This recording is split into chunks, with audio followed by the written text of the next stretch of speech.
Hello, everyone, and welcome to this episode of The Chocolate Life Live. My name is Clay Gordon, and I'm your host and your moderator today. And I'm your host and your moderator every day. And the reason why I'm starting a little late today is that literally 3 minutes before we went live, for some reason, TheChocolateLife.com crashed, and it's not currently up and live, and I can't reach it. And here it is. Let me go and share it with you. It's down, and so that makes it really really difficult for me to go and talk about a lot of what it is that I want to talk about today. I certainly can't do it interactively, so I can't show you what it is that I'm talking about. All I can do is say I can go take a look at things on my side, and so that I will be able to look at them. You'll be able to look at my face the entire time. I'm going to have to work with how to get the Chocolate Life Live over the course once I get off this live stream. And so the real question is, if you're watching YouTube, LinkedIn, Facebook, go into the comments and let me know, do you think it's worthwhile? Should I soldier on and continue to do this, or should I reschedule and see if we can go and do this again at some point in the future? I'm happy to do either, both, whatever it is that you'd like. It's going to be a little awkward for me in order to be able to do this, but I can try to soldier through. But again, go take a look. Let me know what you're thinking. If I've got a view up, so here is the Chocolate Life. I just can't refresh this page. It's not gonna go and do this. This is the first time this has happened to me. And I was wondering if it was my internet connection going down. And so I tried 3 different networks. It's really, really crazy. But then I was able to go and use a Is It Down For Me website to figure it out. And I've let my developer know, and maybe he'll be able to take care of it while I am doing this live. But that's the nature of going live. So if you're watching this, let me know, do you think it's worthwhile for me to go and do this, and see about sharing tabs or sharing screens. Let me see if what I can do is I can go stop sharing. Let me see if I can stop sharing this screen and see if I can go share another screen, which is, so let me see if I can share this. So what you can do is you can see that, oh, but I can't see myself and I have no idea what's going on here. All right, but still, nonetheless. Oh, it is sharing properly. So let me go. You can see, that I'm not able to update this properly. So let me go and scroll this to the top. And what I'll do is I'll just go back and forth and I'll go make it work. So here is what you're doing is you're looking at the editor. This is what I look at when I am working on a web page. So let me go and scroll up a little bit and talk about what pet peeves are and all that kind of stuff. So what I wanted to do was to talk today about things that irk me and maybe things that irk you as well.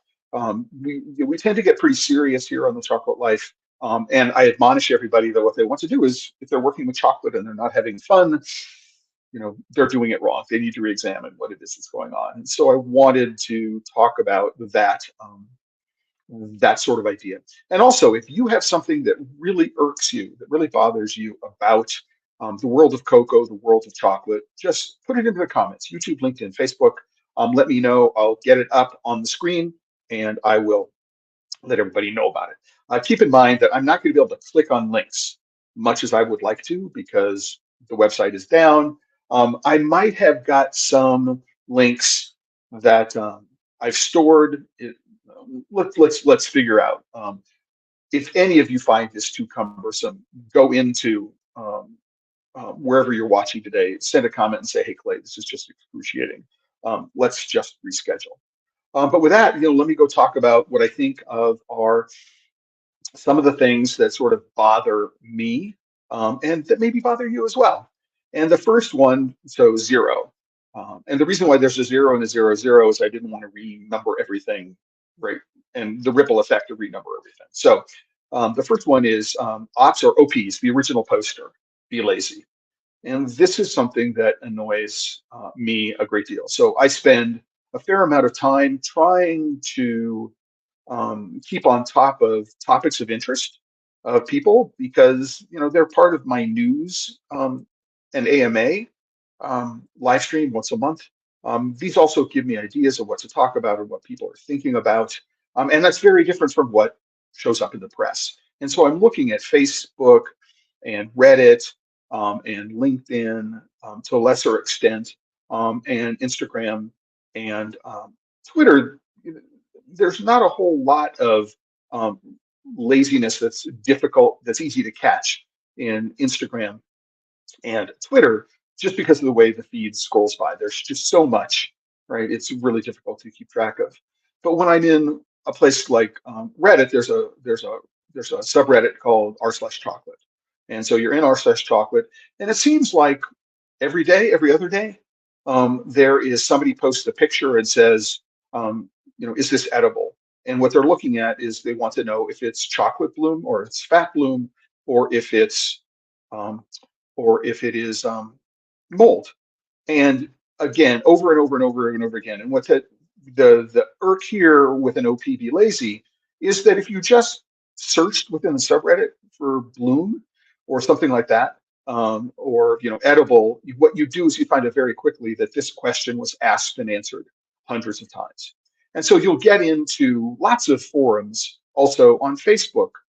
It's if it's a more professional forum, perhaps like Well Tempered, it's not as often, but it does show up there sometimes. In the Chocolatier forum, it does show up there. The Beat of Our Chocolate Making Chat forum, there are a bunch of them. So what I would recommend to everybody who is searching for answers on the internet, that what you go do is within a forum that you're about to post into with a question, go look to see if that question has been asked and answered before you get there. And just try to figure out what it is and move forward and figure it out. You'll be doing yourself a favor, and you'll be doing every single member of the forum who is a regular contributor, somebody who answers questions, a favor by going through and just doing 5 minutes worth of research. And if you need to, you can say when in your question, hey, I spent some time searching for an answer to this question on this forum and I couldn't find an answer. And just so please go and do that. Right. The So that's pet peeve number 0. Just do yourself a favor, do everyone else a favor, and do just a little bit of research before you ask your question, please. It'll make your life easier. It'll make everybody's life easier. So pet peeve 00, right? Which is taking trends too far. So there is a sense in which the confectionery industry and the chocolate industry as a whole is very, very much follow the leader, right? And somebody will introduce a new flavor or a new line extension, and then what you'll do is you'll see a lot of people going and just piling on top of that. They will go in and um, introduce it, introduce it, introduce it. And it's just like all of a sudden, a particular flavor that you've never heard of before is everywhere. And I think that the best example of this is Starbucks with a pumpkin spice latte. Maybe, pumpkin spice was around, but all of a sudden it was in a drink. And now all of a sudden, try to think of something that isn't pumpkin spice inspired some way or another. And so there was an article which showed up in Grocery Drive magazine about whether or not Trader Joe's has taken this pumpkin spice latte pumpkin spice flavor trend just to a logical extreme. How many different pumpkin spice flavored things can you find at Trader Joe's this holiday season? So yeah, so as somebody who spends a lot of time thinking about chocolate and thinking about flavors and thinking about trends, and this is something we'll get to later down, the notion of what is meaningful innovation, right? And so if you're looking at a flavor trend or you're looking about something like that, what can you do with it that's new and interesting and different and is not just derivative? Now, for example, if you're not doing a salted butter caramel, you're leaving money on the table, and so, but the question is, how do you do salted butter caramel?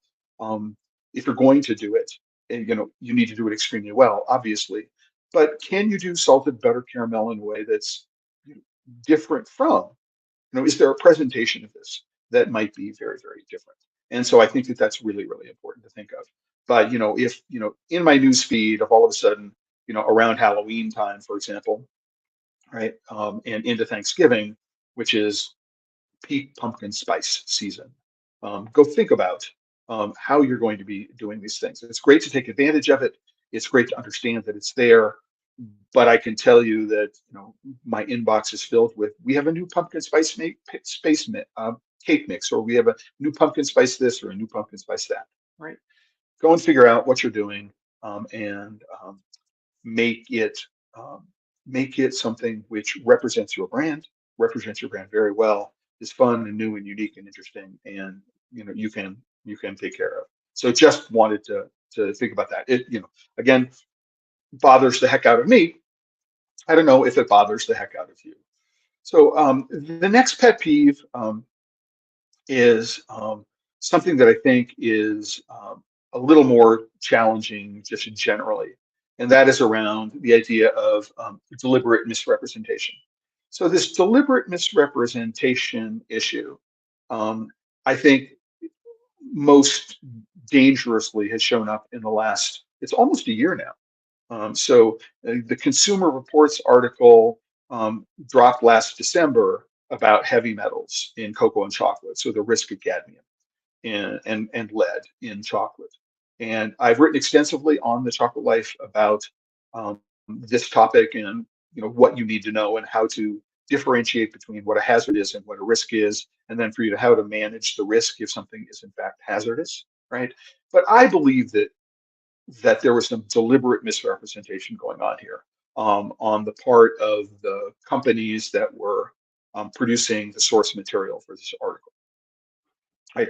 And I, in my opinion, that's a bad thing to do. That deliberately um, misrepresenting an issue for sensationalism purposes doesn't serve anybody well, right? And so, if you have an idea, this is my pet peeve as a journalist, right? As somebody who covers cocoa and chocolate, somebody who's playing on fear, somebody who is taking data and cherry picking the data and presenting data which is very, very specific to a particular point of view that they have. For me, is just, you know it really, really, really, really bothers me, right? And I hope it bothers you too.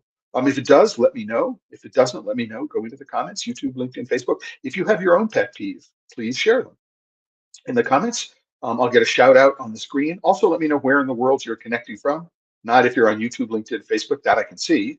But if you have if you're connecting from somewhere in the United States, you're connecting somewhere from Europe, or anywhere in the world, just let me know. I see that somebody has given a thumbs up to the video. If you're watching, subscribe to the channel and give it a thumbs up. So thank you very much. I appreciate this on YouTube.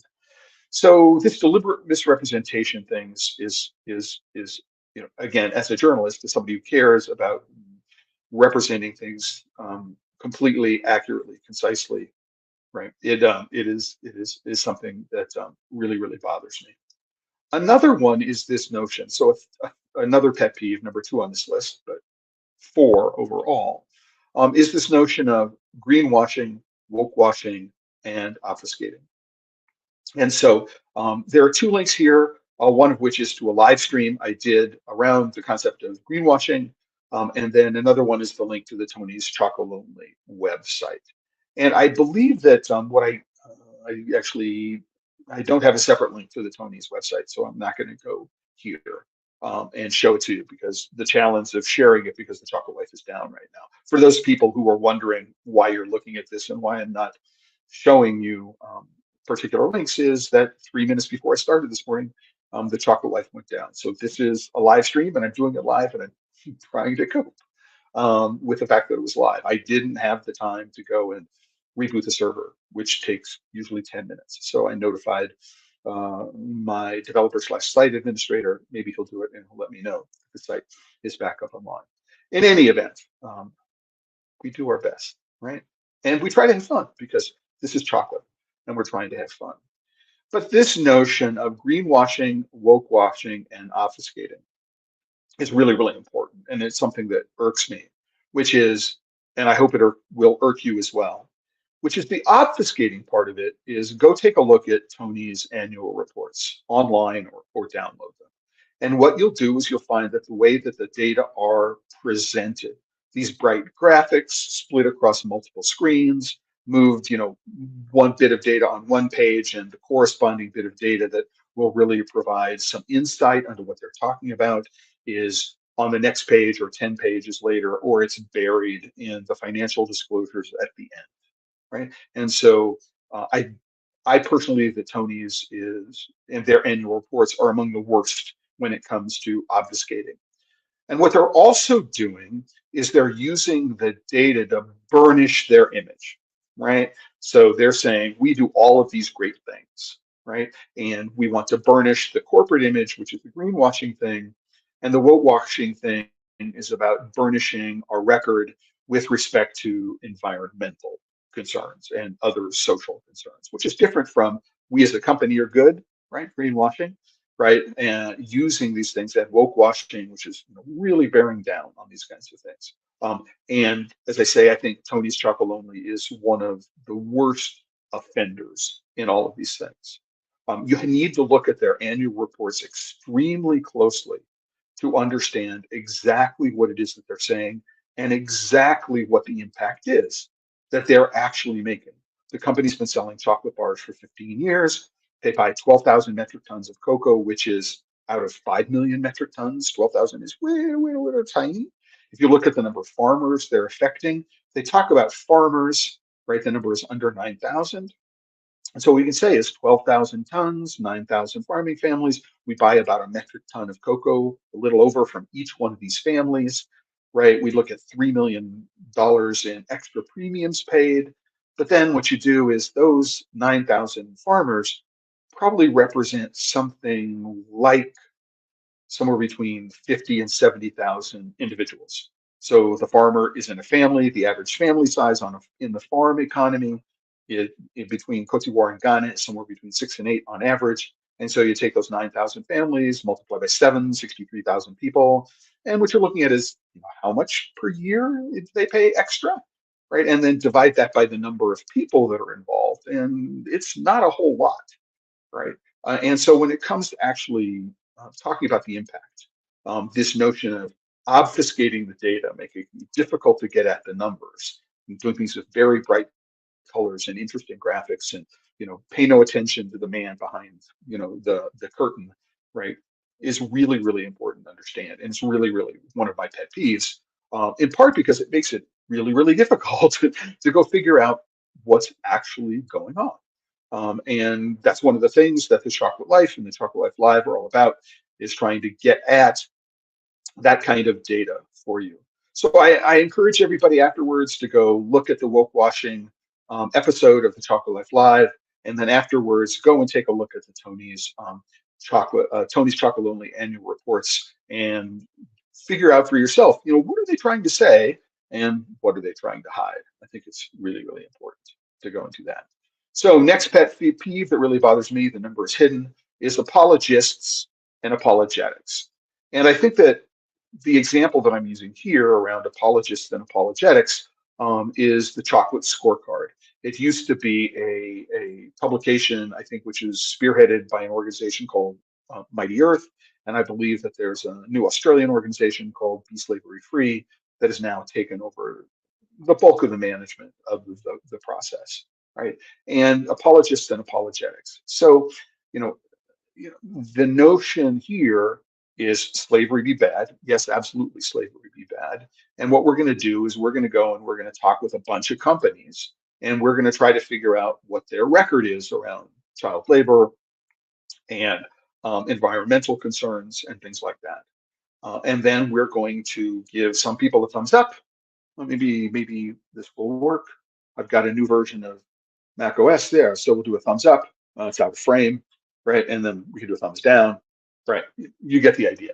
We'll give them thumbs up, and they use green eggs and yellow eggs and red eggs as their as their as their as their system, but and bunnies and because it was all usually associated with Easter, right?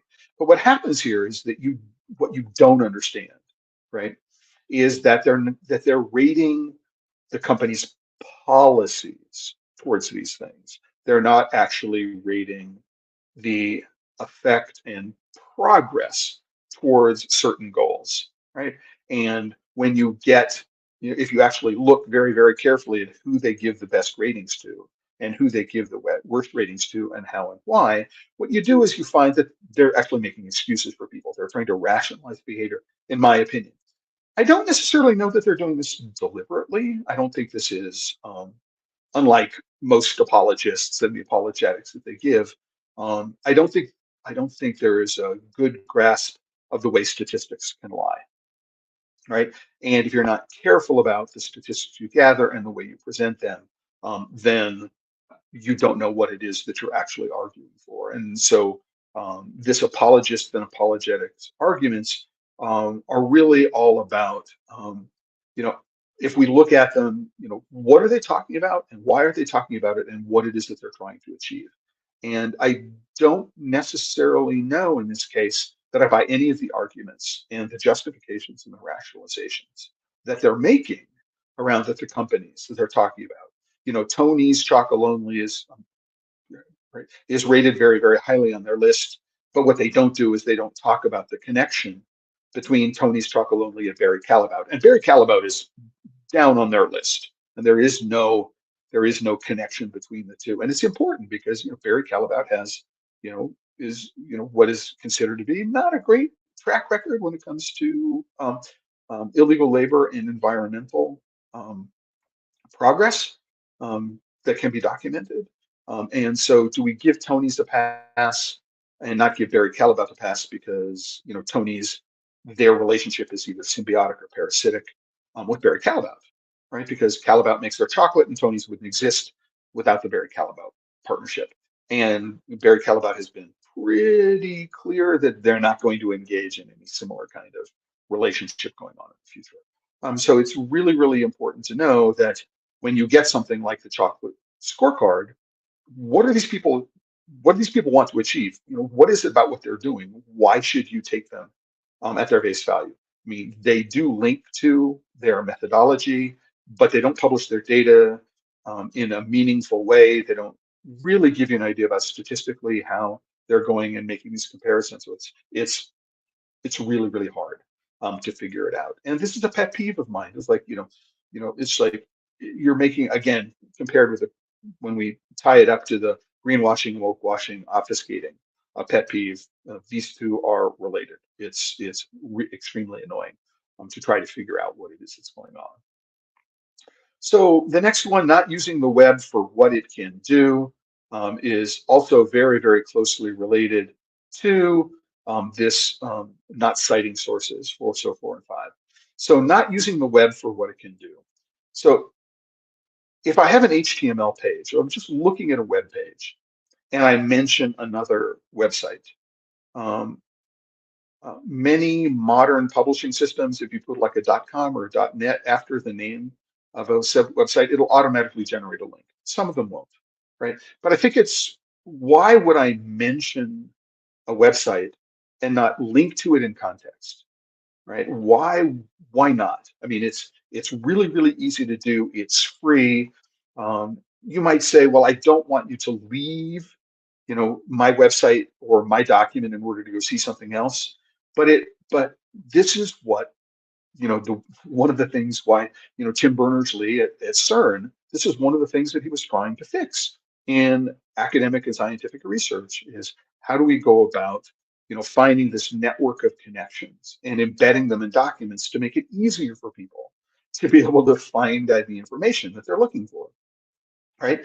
And so in this particular case, I'm pointing back to a live stream I did, will cacao grow here, and a report from Corporate Accountability Lab. And if you click on this link here, again, I am sorry for all of this. Let me see if I can make it a little bigger. It's a challenge. Maybe that'll be easier for you. If you click on this link here, you'll see that you'll be able to download a PDF of a report. And if you look, I mean, even within a PDF document, I can link from one part of the document to another part of the document. And so there's a whole list of sources at the bottom of the document, but not every citation which is mentioned in the body of the document is linked back to the list of sources on the bottom. And then there's no actual easy way to go the um, from the from the list of sources at the bottom back to the place where that was mentioned. So there's no reverse links. And why? Why? I mean, why are you making it so difficult to navigate your document? It doesn't take that much long. You spent hundreds, if not thousands of hours doing the research and writing the report. Why not go the next 2 or 3 more minutes and figuring out, well, not 2 or 3 more, it's just a little more complicated, but per citation, it's under a minute to go and make it easy for the person who's consuming your document to be able to navigate the document and find what is they're looking for. Even if you're not providing links up top that would take people away from the document, navigating within the document, got to make it easier. And that is not something that the people who put together this report at Corporate Accountability Lab did. And this is a pet peeve. It really irks me. And I want to let you know that the reason why I've connected again to Tony's Chocolate Only is that this is something that they fail to do as well. I mean, it's just like trying to navigate around the document to find the information, and the document is well over 100 pages long. Going back and forth and back and forth and back and forth is just tedious and time consuming and really, really crazy. And so, what I can say is if you're doing anything on the interwebs, right, and you cite a source, um, going back to the next one, not citing source. I mean, if you're linking to one part of your document from part of your document to another part of your document, please, if you're doing that reference, provide us with an easy link to get there and an easy link to get back. Just please make it easy for people who are consuming your content to consume your content, right? Really, really important. And I want to give a quick shout out to Chef Jeffrey Gardner. Jeff, thanks for letting me know that you're listening this morning. So Chef is the founder of Marsata Chocolate in Torrance, California. Does work making chocolate from cocoa beans, also does confections, and I'm looking forward. Actually, I may be coming to LA. I just want to let you know, I may be coming to LA, maybe before the end of the year for a little bit of client work. If that happens, I want to make sure I come to Torrance and visit you. So just want to let you know. And this is in addition to maybe my daughter coming by and visiting you before she heads on a plane to go to Australia um, later this month or in early November. So just thank you very much for connecting. So when it comes to not citing sources, this is something that as a content creator, right, as somebody who does these live streams and is a journalist and is interested in knowing what is this that's going on, right, being a skeptical consumer of information, not citing sources is a real challenge. And if there's one thing that I want to do with the Chocolate Life Live, it is to get people interested in understanding how to go and consume the information that these big companies and all forms of media, from the smallest to the very largest, right? How do you go about being um, an educated consumer? How can you go find out, if there is a bias, um, you know, yeah. And I am, on the edge of subscribing to Ground News. They do some of this for me, but they don't really talk a lot about cocoa and chocolate in terms of sources. So I'm not really certain if the value of that makes sense in terms of this context. But it's really important in terms of citing sources. And so we have this article by foodnavigator.com, and then we scroll down a little here. Down here, it's off the screen. It's from the same publishing company. This is an article in Confectionery News. And what we do is we see that they will mention companies, they will mention websites, they will mention all this other kind of stuff. And they never, I will say they almost never cite a source.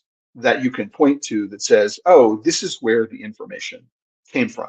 So as a report, doing reportage, you're not a primary source usually. You're often a secondary source. So if you're reporting a press release, what is the source of the press release? Can you show us the press release that you're writing from? Right. So we can see if what you're doing is you just copy pasta, copying and pasting, the press release into your report, right? Really, really hard to understand, what it is that they're doing, right? And hard to know, right? So it's really, really important to do this. The same thing is true. This is a new website for what used to be Candy Industry. Um, it's still called Candy Industry, but there are a bunch of related publications under a new banner, and they're talking about rebranding Toblerone minis as a premium brand. And you look through it and you're going, are they just reporting a press release? Right? Are they just reporting a press release? Or is there something else to know? You can't know. And so, for someone in my position, what's really annoying to me is when I look to a source of information, if they don't cite their sources, they've just made it really, really, really difficult for me to figure out what it is that's going on. And that's one of my pet peeves. And the question is, does it bother you? I mean, when you go out and when you go out and you're consuming information, whether you're looking at Instagram or Twitter, or if you're looking at Facebook, Twitter X, if you're looking at Facebook, you're looking at any place else, right? And you run across something, right? How do you go figure out, right, whether or not this is a source you can trust? This is some information that you should be careful about repeating. So, for example, I talked about um, not doing your research. I mean, so for example, and we'll talk about this again, is that, in Reddit, the r/chocolate subreddit, less often now, but it still shows up, is somebody will ask a question. I heard about this brand and there's lots of cadmium and lead in it. Is it safe to eat? Not once a week, but maybe at least once a month, maybe a couple times a month, people are rehashing the same story. So they're not doing the research. The OP is not looking to see, has this question been asked and answered already, which I think is important. OP be lazy. Um, but it's also that when we get conspiracy theories, when we get bad information, which is not well cited and sourced, people who have not done the research, who tend to be um, um, gullible, maybe too strong a word, but are attracted to conspiracy type theories. The big chocolate is out to get us, kind of thing, and big government isn't protecting this, kind of thing. Um, that becomes a real issue. Um, Another area, I mean, right. So I'm going to jump from that to the next one because it's on the screen. Is around the notion of stupid AI tricks. Right. So we're talking about pet peeves, and we have to go to David Letterman and his whole series on stupid pet tricks. So stupid AI tricks. Right. Wow.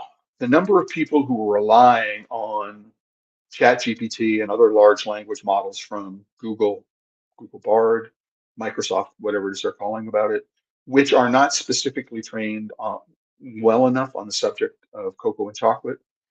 They're going through and they're using the AI to generate text, and they're just doing a copy paste on it. They're just copying and pasting on it. It's like, I've done some work on those things. I've asked it ChatGPT to answer questions for me, and realize that while it can do a good job on sort of general questions, the moment you get into something which is very, very specific, it's really, really difficult to be able to trust it. So my response to everybody is, do not rely on anything that in ChatGPT or any chatbot, which is AI generated. Do not take what it is that the bot generates at face value. You need to go copy and paste it into some document.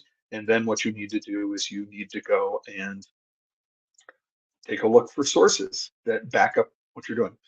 So until recently, I used a search engine called Neva, Neva.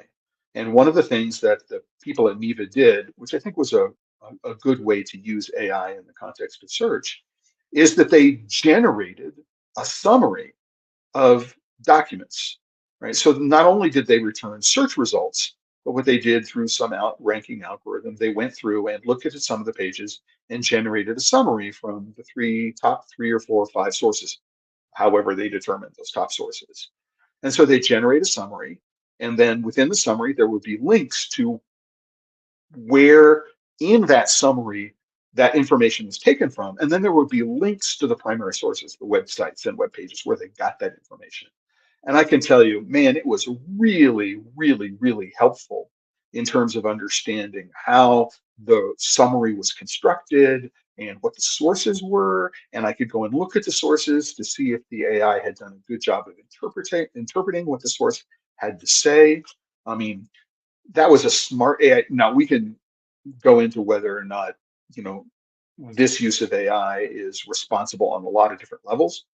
And actually, that's going to be a topic for the in the second anniversary episode of the Chocolate Life Live, which is happening on November 17th. I've got a person who is in love with chocolate and knows chocolate, somebody I've known for a number of years, who also has a background in AI. And one of the topics we're going to be talking about is meaningful uses of AI in the chocolate space. But this is one that I found that I really, really loved. And I'm really, really sad that the company um, decided that its business model wasn't working. It had to sell the technology to another company, and I have no idea if that technology is going to be how it's going to be implemented. And I would just really, really love for one of the big search companies to again use um, AI in that way, to be able to generate summaries of bunches of documents and then to a bunch of sources, right? To generate a summary based on the top results and then to identify where in the summary that information came from, and then provide links to those places so we can go and identify itself. Not stupid AI trick, but almost all of the other things that I see using AI that are front facing, just are really, really a challenge for me, and probably a waste of energy, because it turns out that, you know, running AIs is incredibly energy and intention. Um, yeah, and I think D, not sure if you're in Atlanta or if you're in Peru. I think you're referring to the stupid AI tricks. It's funny and very frustrating. Yeah, absolutely. Um, yeah, thanks for that shout out. It's one of my big pet peeves is looking at something that people show up as authoritative and you know that it's been written by an AI and they haven't done any fact checking on it. So the next pet peeve, jumping to number 7 on this list, it's numbered number 7. I think it's number 9 overall because I added a couple in. And by the way, everybody, I just want to let you know that the reason why I'm doing, you see this big red banner up at the top? That big red banner up at the top is saying, I can't update this page, right? And therefore, the chocolate life is down, right? So literally like 3 minutes before I went live, I tried to update this page so I could show you all of these links and click on things like I normally do. And then, oh my gosh, right, the website was down. Really, really crazy. And never happened before. And I didn't have enough time to, on my own, go and reboot the server. I notified my developer. Maybe it's back up. Nope, it's not back up. I've got another window and I just tried to reload the page and it's not reloaded. But in any event, once I hang up here, I will do that. And so, G, hey, I hope everything is in Atlanta is going well for you. And so the next thing that really, really bothers me, it's a, it's a, it's a, it's a really a pet peeve and something that irks me, is that because I have a website, right, The Chocolate Life, and information about The Chocolate Life is publicly available on a regular basis, so 2 to 3 times a week.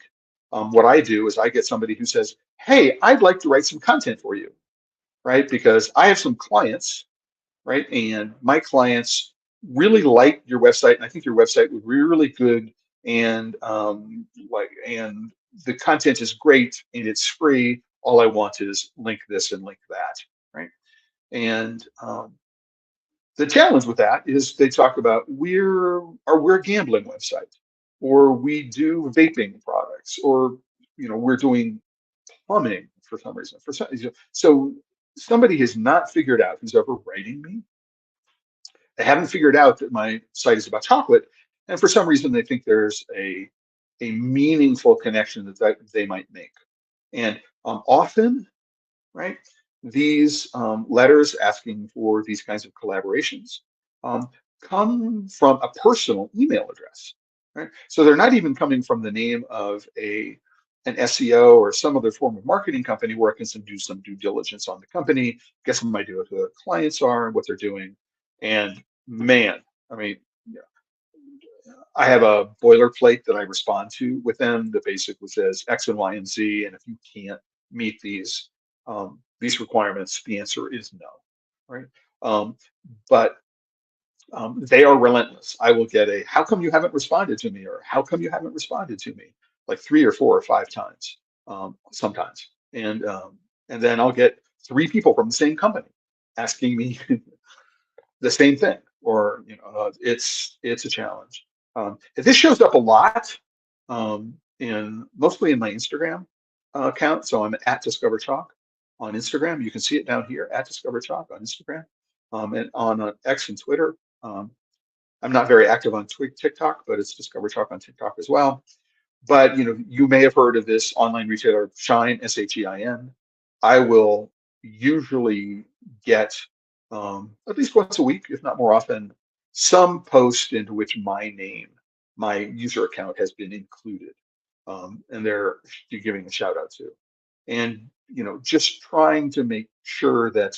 Um, so these are people who are affiliates who are making money promoting Shine. If anybody signs up or does anything using that link, then they are compensated for it. But I get that. And another one is people who say, grow your Instagram following by 10,000 people in the next week, right? So I don't know if any of you have these problems with your Instagram accounts or other kinds of accounts in terms of growing followers, or if Shine or I will get, hey, we really love your website. We make jewelry. Would you like to sell our jewelry, or would you like to sell our sunglasses, or would you like to sell our watches, right? And you know, once, twice, 3 times a week, having to deal with blocking them from my feed and making sure that their content doesn't show up with respect to my name, my account name anywhere. It's one of the things that I need to do on a regular basis. And within the Chocolate Life group on Facebook, this comes in waves. So sometimes I will get a wave of people wanting to join. So I have to approve everybody that joins the Chocolate Life on Facebook. On Facebook, I have to go and approve it, but they'll just random comments that have nothing to do with anything. And I know that if I approve them as members, they're going to start throwing spam content into it. It's one of the pains of my existence as a moderator, taking care of that kind of stuff. It's one of the reasons on the Chocolate Life right now, there's no way for people just to randomly add content. And everything is moderated because of just the immense amount of time it takes to manage the spam that's associated with it. Just absolutely crazy. Um, and is that a pet peeve for you? If you've got a website, if you've got a Twitter account, if you've got an Instagram account, are you bombarded with people who are trying to take advantage of you and your account, maybe take personally identifiable information that you would have to give them in order to set up an account with them, and be able to spam you? Just something to consider. Is this a problem for you? Um, just let me know what you think about that. It's certainly, and it may just be because I've got a public facing website, right? That like the Chocolate Life, and it's showing up in SEO ranking engines and things like that, that people are just randomly reaching out to me. So let me know what you think about that. We're going to get down to my personal pet P2, personal pet peeve. Um, and this is something that I've talked about before. and I'm going to talk about again here. Um, so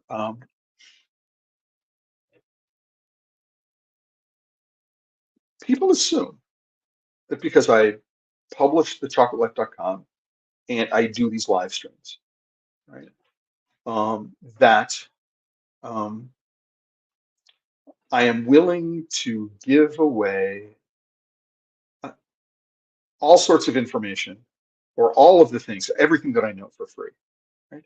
And I see this a lot when I look at Reddit and I look at Facebook groups, particularly those groups, so r/chocolate subreddit, um, and then also within other forums that I or groups that I belong to, open and closed groups that I belong to on Facebook, is that people expect the group to be able to provide incredibly detailed information, right, for free, right? There should be no charge whatsoever. All information should be free, right? And many people will say you get what you pay for, right?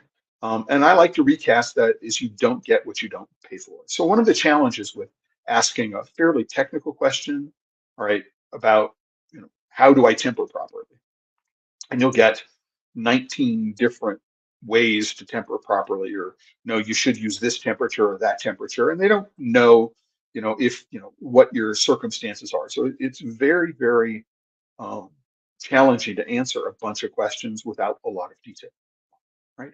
And you often find 3 to 5 to 7 or more conflicting answers. And tempering may be a bad example in that particular case, but you'll find 3 to 5 to 7 different examples. And so you, as the person who asked the question, now need to go figure out which one of these 3 to 5 to 7 answers might be the one that answers your question, right? And so, you know, if you don't think about what the value of your time is, so you haven't said my time is worth $75 an hour because I think about how much product I can create in an amount of time and what I can sell it for, right? So this is different from how much am I paying myself. My burden salary is 25 an hour. I need to go think, okay, but I rather than spending an hour answering, going on the internet and looking for answers to questions, right? Right. If I spent that hour and created product that I could sell, how much would I make, right? If I did that. So we need to think about this in that way. So it's the lost opportunity cost that is associated with this, not just the wages that are being paid, is that often going to the internet to find the answers for free, right, to questions ends up being a lot more expensive than having a trusted consultant who can answer your questions for you in a given amount of time, right? And you'll be able to trust the answers to those questions. And so there's a sort of penny wise, pound foolish, and right, it's really, really annoying to me. And this is something that I recognized back, in 2007 as I made the transition after I published Discover Chocolate, and I've started the Chocolate Life originally. Was that I can't know the answers to all the questions, but I can crowdsource the answers to the questions. That would be very, very helpful. And one of the reasons, but one of the reasons why I did that was because something had changed between when I started Chocophile.com in 2001, which is it was the rise of the citizen blogger. Through all of these websites, WordPress, GeoCities, MySpace, Facebook, right, that made it relatively easy for people to set up in communities of interest, right? What happened is that as a father helping to raise 4 children in right a relatively expensive suburb of New York City, I couldn't compete for free, right? There were whole lots of people, social media savvy 20-year-olds, right, younger than I was, right, who could afford to devote a lot of time on a personal hobby and give things away because it was just a hobby. I mean, it's just right. They didn't need to figure out a way to make a living at it. Um, and so I moved the focus of what it is that I was doing to a very, very different place. Now I use the Chocolate Life. People find out who I am. and they think they come to a conclusion that I know what I'm talking about. And so people will come to me and eventually become a consulting client, or they'll become a member of the Chocolate Life, right? And by the way, this episode of the Chocolate Life Live is sponsored by all of the members of the Chocolate Life. If you're not a member, go and click on the join button at the top of the page and become a member. There's always a free tier, and I appreciate your support. But I don't run a Patreon. I'm not running ads. I'm not asking for money in any other way. And so if you become a monthly subscriber or an annual subscriber to the Chocolate Life at one of 4 different levels, you can support the work that I do. And the 3 top tiers include consulting hours, and it's the least expensive way to get consulting time. And I also run a monthly 90-minute call for members where they can come in and ask me questions. And there are a couple of people who are in these calls regularly who get an enormous amount of value. And it turns out to be a very cost-effective way to be able to get answers to questions, even if we're only online once a month. So something to consider when you're doing that, right, is realizing you do not get what you do not pay for, right? Rephrasing it that way. And then to go think about, yeah, I can go look for the answer for free, but if I get 5 or 7 different answers to the question, I now need to spend time figuring out which of those answers is right for me, right? And if I look at lost opportunity costs, like how much am I not making? That's not what am I not paying myself, but if I could be making product for sale, for example, um, in a certain period of time, um, how much am I losing, right, for not doing that? So really, really important thing to think about. And it's something that I see all the time, that people will try to argue technical questions or very, very fine technical points over the course of hours or days or weeks, right, in a discussion forum on Facebook or on Reddit. And if they've spent more time, right, than if and spent more money in concrete terms than if they had actually gone out and hired a professional. It doesn't have to be me. It could be any professional to go and help them get the answers that they need very, very specifically. Really, really hard. And also, you have to be open to the answers that you're given. Um, Another pet peeve is, and clients who think they know more than you do. But that's a whole other discussion, right?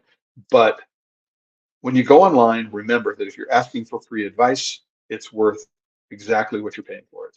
It's worth nothing. It's worth zero, right? Because what you're going to have to do is figure out, of all of the advice that's given to you, which advice you're going to pay attention to, right? And it could take hours and hours and hours to figure out what that advice is going to be that answers your question.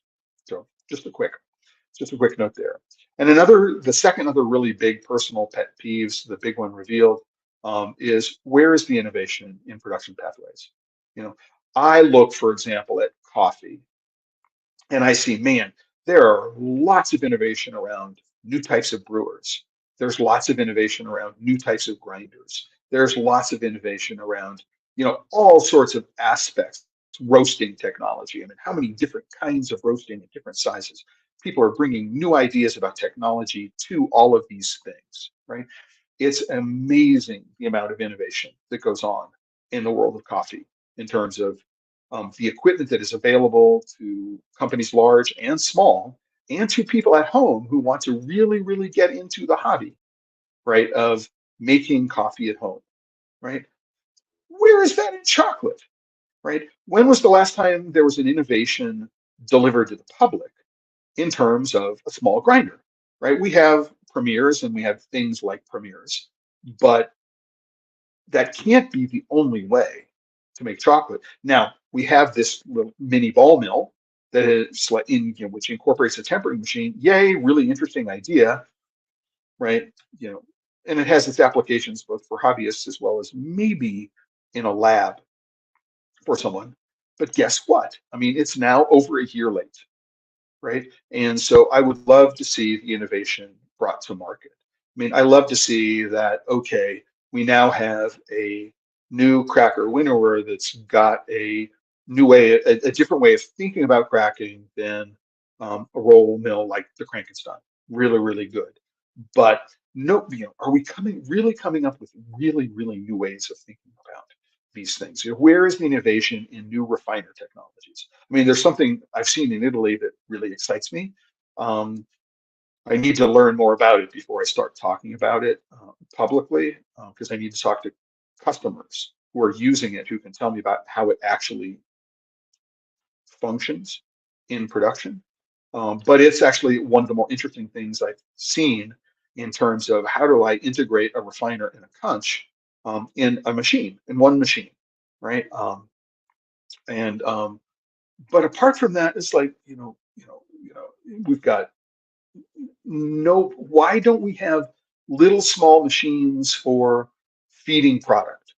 Why don't we have any innovation? Can we do a vibrator, a vibrating table, in ways that are more effective? I think that Daniel Fairbank at Fairbank Engineering has really done a good job in terms of rethinking the way a depositing head works on one of these continuous tempering machines.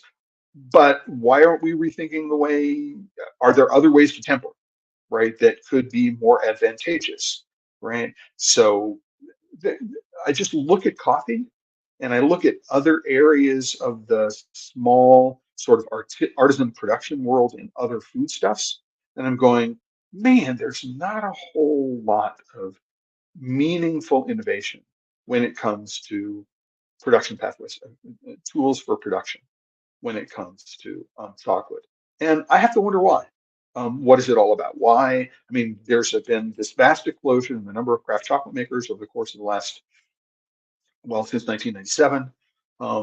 And they really started growing in after 2006, 2007, 2008, after the Mass Brothers, just exploded in terms of popularity.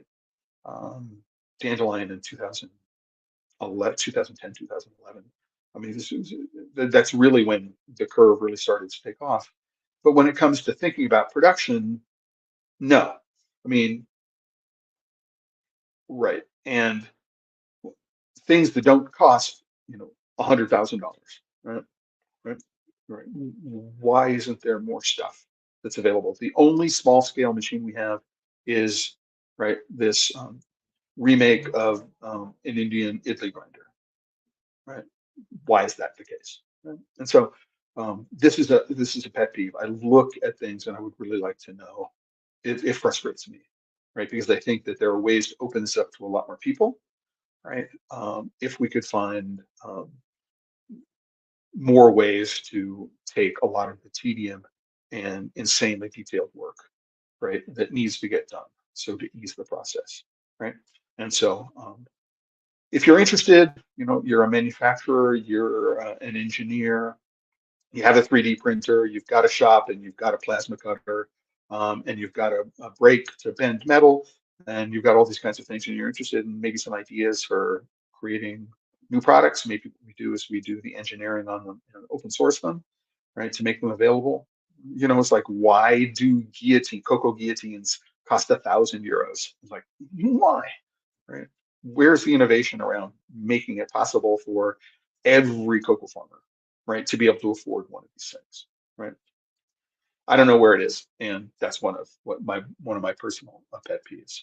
So I also want to say thank you to Jessica Chocolate Journeys, who follows me on Instagram, for her contribution, right?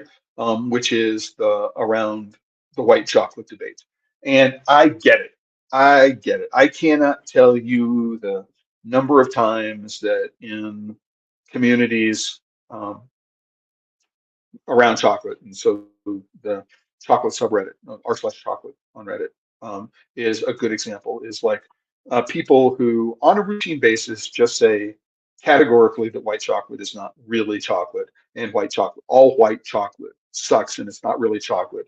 And if you like white chocolate, you're dumb and stupid for liking white chocolate, because all white chocolate sucks, and because white chocolate is not really chocolate, right? And going back and forth around this, um, it's it's it's a challenge, right? Is it a challenge? So, what you want to do is you want to make sure that people have, I want to make sure that people have the right information. I also want to make sure that they're not taking a position and repeating a position that is in fact factually untrue. And so, fortunately, I've got a post on the Chocolate Life, which is called Yes, Virginia. There is such a thing as white chocolate. And when I go into one of these things, I can just point to it. And then I also have a link to the Code of Federal Regulations, CFR 21.163. I forget the subchapter, which is about white chocolate.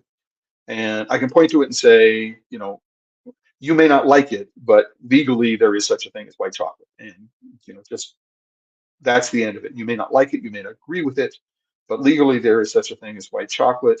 And so let's get that part of the debate off the table. I would agree with you that most white chocolate is not very good, but that doesn't mean that all white chocolate is bad, right? And here are some examples of white chocolate that you might want to try, right? Which might change your mind. So in any event, this is one of the pet peeves from Jessica Chocolate Journeys from Instagram is around the white chocolate debate, and I very, very much agree with her. This is something that's really, really crazy, and I can understand where it irks her. And I spend way too much, way too much time, more time than I probably should, in terms of answering these questions when they do come up. But what I've done, Jessica, all right, if you watch this. And whether you're watching it live or you watch it in the future, is have a couple of resources that you can point to on a regular basis. Find some way to memorialize it as a note. I use Google Keep because I use Gmail and I have an account.